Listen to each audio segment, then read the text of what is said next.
तो चलिए दोस्तों आज की वीडियो स्टार्ट करते हैं, जिसके अंदर मैं आपको बताऊंगा कि OnePlus 7 के अंदर क्या क्या खास बातें हैं, क्या प्राइस टैग के साथ ये फोन लॉन्च होगा और क्या क्या स्पेसिफिकेशन है और इस फोन के अंदर ऐसी क्या खूबी है जो आपको इसको जरूर कंसिडर करना चाहिए।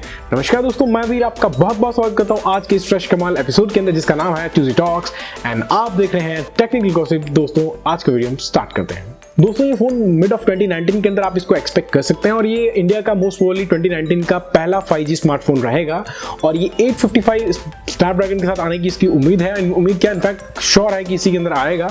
और जैसा कि OnePlus के CEO ने कंफर्म किया था कि 2019 में हम एक 5G स्मार्टफोन लॉन्च करेंगे। ऐसा भी हो सकता है कि जो T वेरिएंट है वो 5G वाला वेरिएंट हो और जो नॉर्मल वेरिएंट है वो 4G वाला वेरिएंट हो। दोस्तों इसकी जो पिक्चर्स निकल के आ रही है उससे देख के ये लग रहा है कि इसके अंदर कोई भी पंच नहीं होगा या माथे पे कोई जो टीका लगा रहता है वो टीका आपको देखने को नहीं मिलेगा। और इसके अंदर आपको पॉपअप कैमरा देखने को मिल सकता है, जो मैकेनिकल कैमरा जो ओप्पो वीवो के अंदर आपको देखने को मिल रहे हैं, जो कि काफी अच्छी बात है। अगर देखते हैं कि कैसा वो परफॉर्म करता है। दोस्तों आपको पता होगा कि OnePlus जो है अभी इंडिया के अंदर प्रीमियम सेगमेंट की बेस्ट कंपनी बन चुकी है। इन्होंने एप्पल और सैमसंग को भी पीछे छोड़ दिया है और तो बैक ग्लास तो बनता है बॉस, और क्यों ना देना भी चाहिए। और रैम की अगर बात किया तो दोस्तों तो रैम तो ये जैसे आलू और टमाटर बांट रहे हैं उस तरीके से बांटते हैं, 8GB 10GB 12GB। जैसा कि जो OnePlus 60 का जो मैकलेरन एडिशन था उसके अंदर उन्होंने 10GB रैम दी थी, तो यहाँ उम्मीद करना गलत नहीं होगा अगर वो 10GB अपने बेस वेरिएंट के अंदर वो दे देते हैं। 8GB तो देंगे ही देंगे, एटलीस्ट 10GB तो बनता है। दोस्तों पर्सनली मैं OnePlus से यहाँ पे क्वाड HD स्क्रीन की उम्मीद कर रहा हूँ, और क्यों ना करूँ क्योंकि यहाँ पे एक प्रीमियम सेगमेंट की कंपनी हो।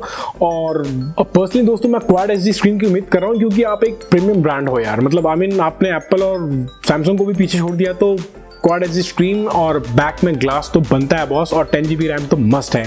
और 855 दे रहे हैं, 5G दे रहे हैं, तो इतनी सी चीज़ के लिए क्यों आप अपनी कसर छोड़ रहे हैं। और जो प्राइसिंग की बात कर लेते हैं दोस्तों, ये 40 के ऊपर ही आपको मिलने वाली है, क्योंकि अभी इन्होंने स्लाइटली एक चेंज कर लिया अपनी पॉलिसी में over the period of time. पहले ये फ्लैगशिप किलर के नाम से मशहूर थे, अब ये खुद फ्लैगशिप बन चुके हैं। पहले इनके 20 से 25 हज़ार तक के फोन हमने देखने को मिलते थे, जो कि एकदम फ्लैगशिप लेवल की स्पेसिफिकेशन के साथ मार्केट में लॉन्च होते थे, और फ्लैगशिप की एकदम तबाही मचा रखी थी उन्होंने। मतलब बैंड बजा रखी थी फ्लैगशिप फोन्स की।